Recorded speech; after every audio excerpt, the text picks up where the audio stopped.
Okay, boys, girls. We are in the garage.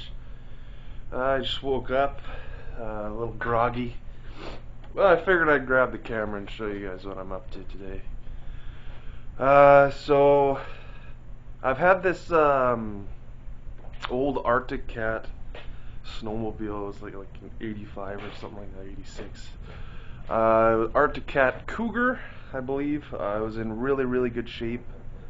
I found it in a scrap pile. I don't know why it was there, so I went inside the building to inquire if I could take it.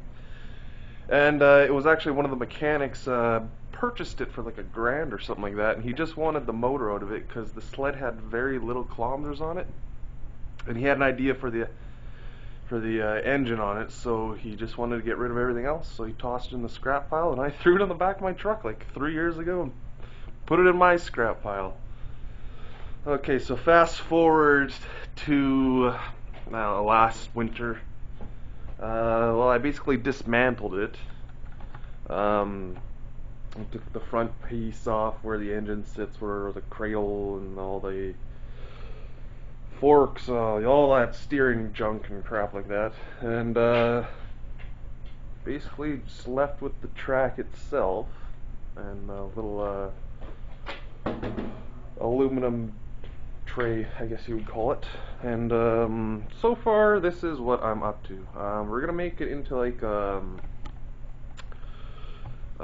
gear hauler, more like kind of like a I guess you'd call it like a gas-powered dog sled.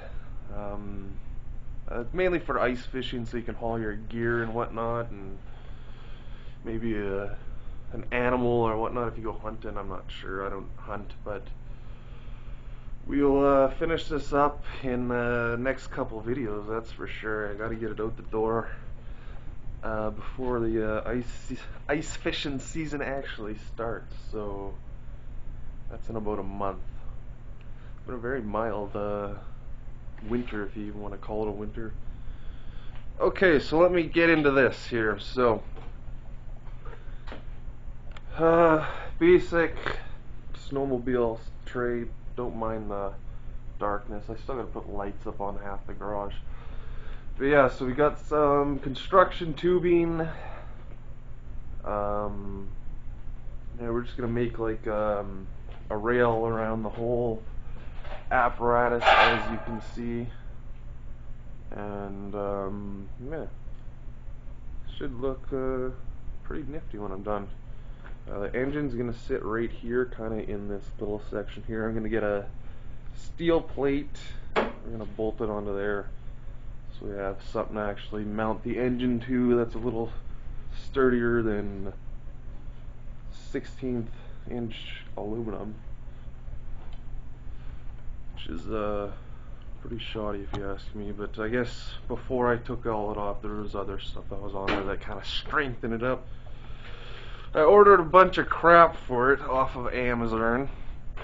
Surprisingly, that's basically the cheapest place you can get all this stuff from, in one place. So that stuff don't show up for another couple days. I live in Canada. I don't get the 2-day shipping crap. I get, hey, we'll deliver it whenever we get you. We get you on your route. So yeah, basically,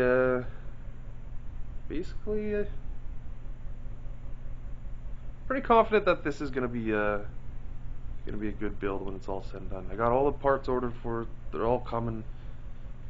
I had to order a really weird, like 1" by 15" spline hub for the little drive auger in the belt there, and that was interesting because I had to order it from like Alberta. So who knows when that's going to show up. Or I had to order a couple other things to get to the $40 free shipping limit, so I got some welding tips and lenses and whatnot just to fill up the bill, because it was like $25 shipping and the part was like $15, so it was like, well, I could either pay the $25 shipping or get $25 in merchandise and get free shipping. So yeah, so I'm a thinker. I'm a thinker. So yeah, I'm gonna go ahead and get to welding these up. Um, Normally I notch them. Got the notcher there, but unfortunately, my Milwaukee batteries, both of them, within a week, no longer charge. Um, you can get them sometimes to charge, but you get like a so I ordered another battery for that, so that's why I didn't notch these. Normally, obviously, when you notch them, it gets a little bit stronger, but this is just a rail. It's not like a frame piece, it's just to hold your crap on top of there so it doesn't slide off. So yeah, I'm just gonna weld it up. I weld this one up pretty good there. I mean, I'm gonna do another layer over top so it don't look so gross. Yeah, it's coming along, and I gotta get the handle bars figured out. Got those from a snowblower I might use, but I need it to be 7/8 so I can use actual like a throttle system and a brake lever, because normally they're 3/8. So I might just hold off on even thinking about that until I get the parts here. This way, and kind of put my mind just getting this chassis completed. So, without me rambling further on, I'm just going to set up the camera. I'm just going to start welding, and yeah, we'll go from there.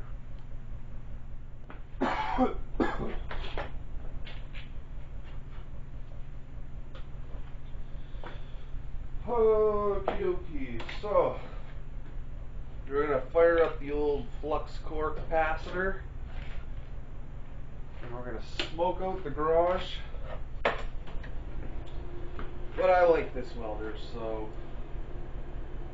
we're going to go ahead and use it and get the job done. So, as I was saying earlier, I didn't notch these bad boys, so there's a little bit of gap. A little bit of gap you gotta fill up, but that only makes for a strong weld. Yeah, I'm gonna go upwards.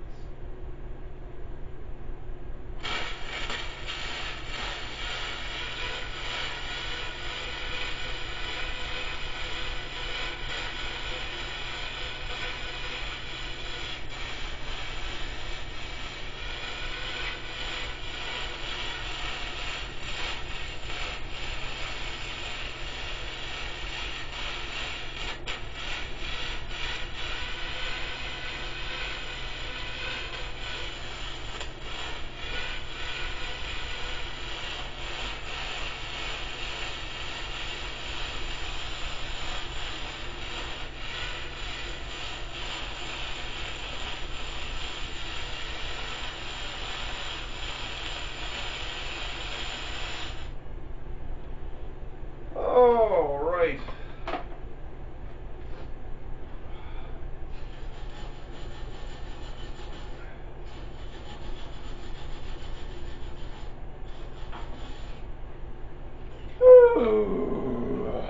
Kind of hungry. Oh, my shoe fell off. God darn it. Okay.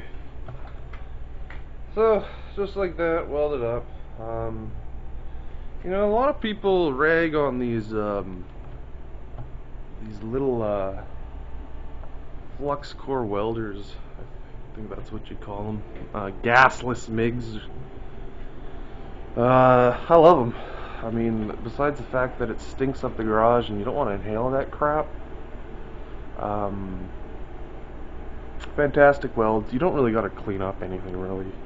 Like with an actual gas MIG, you got to clean up all this paint and crap. Now with the flux, you hit her with the heat, and she'll catch on fire. And that's that. I'm not too concerned about super clean welds. Like, I'm no professional fabricator. I am an amateur fabricator, if you want to even call me that. Alright, so I mean, you guys want to watch me do the other four? I doubt it. So yeah, that's basically where we're at. As soon as the parts come in, then we can actually get get this project rolling. But yeah, I figured grab the camera, show you guys what I'm doing before I get too far into it, and there, you know how that goes. So. Okay, sun has just came up, or has come up. Hopefully, warms up a bit in here. Okay, so, next little project is this drive auger dealio here. So, let me flip the screen around so I can see what I'm doing. So right here is that weird 1" by 15 spline that I needed that hub for. Problem solved. The next issue I have come across is a bearing for this hex.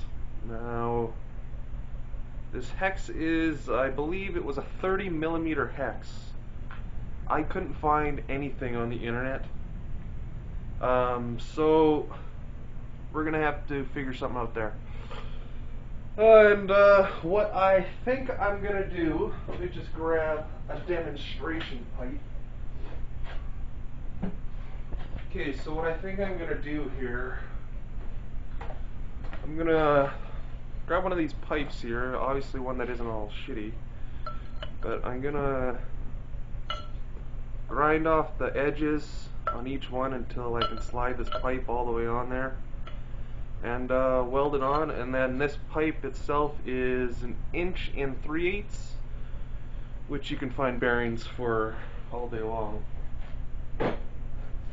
And I'm probably gonna have to do the same on this side, because it has this little collar thing on it which looks to be welded. So I'm gonna have to cut that off, or at least cut that weld and see what happens.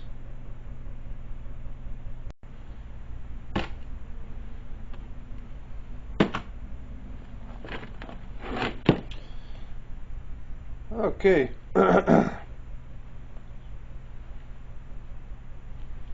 Okay, so I ground down the ridges a bit with the grinder. Nothing too harsh.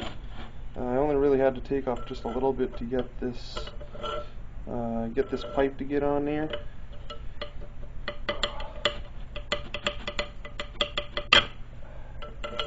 There we go. So with a little bit of persuasion,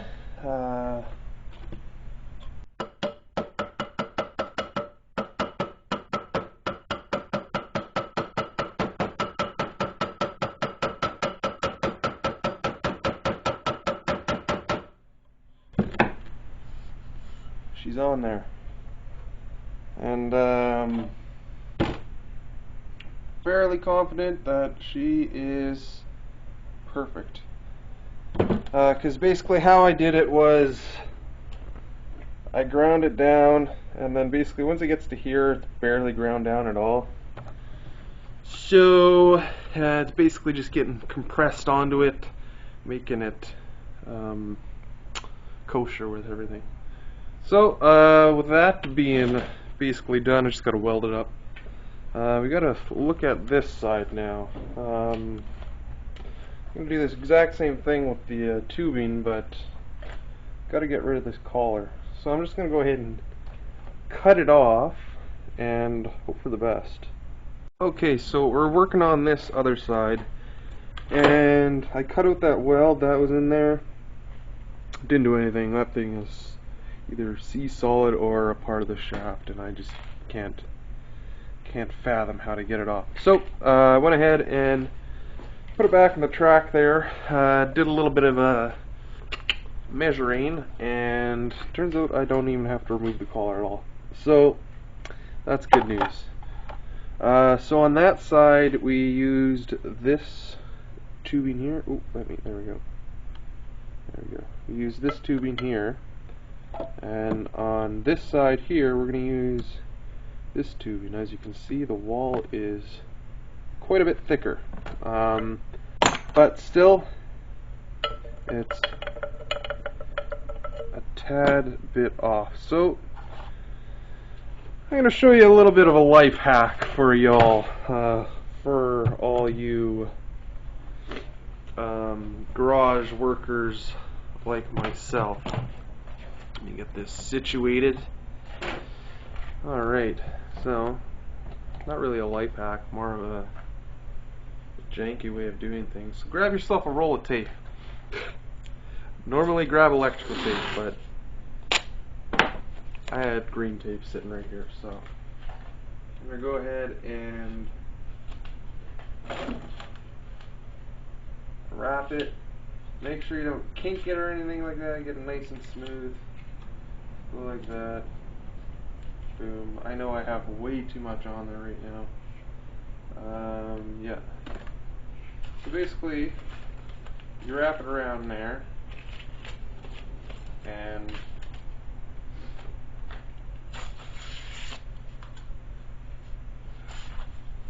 it makes it a little bit wider, or a little bit thicker, so the pipe kind of uniformly conforms. Just a tad bit more than that. And you don't really got to worry about it as far as welding is concerned, because it'll just catch on fire and eventually just char away. So there we go. That's what you want to see. So basically, without getting into the scientifics of all it, no, there's no science in this. Just needed to get that pipe a little bit thicker, so the tubing sits nice and flush. You can see it's nice and solid now. So I'm just going to put a bead around there. Well, obviously I'm going to cut this first, and yeah, we'll weld it up and we'll go from there.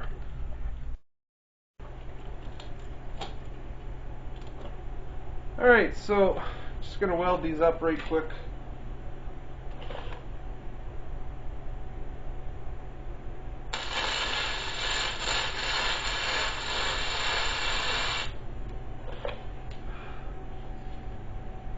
Now you don't want to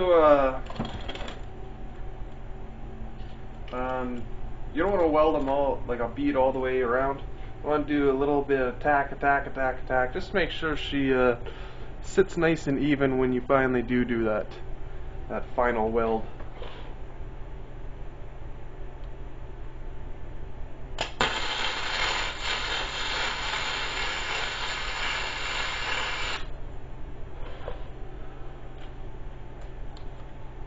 So yeah, that's more or less that problem solved as far as I'm concerned. So I'm gonna finish welding that up, call our day, weld this side up as well.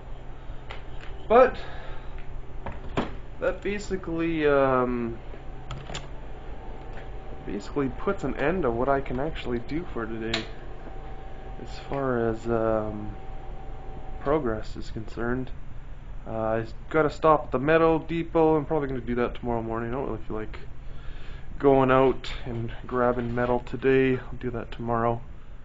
Okay, I got both sides welded up real nice, as you can see. Going forward, I'm just going to throw a coat of paint on there, just so she doesn't flash rust for whatever reason later on. I'm not going to worry about the middle part, you'll never see that again, but these ends where I ground off a little bit there, just gonna coat it with some paint. Alright, but that's gonna end this video. There's no point showing you guys some spray paint action. But yeah, I appreciate you guys watching. Stick around for the next video. That's when parts are actually going to arrive. Then we can actually get this thing moving. Yeah, thanks for sticking to the end. I appreciate you guys watching, obviously. And yeah, give me a thumbs up if you liked it. Thanks, guys. Take care.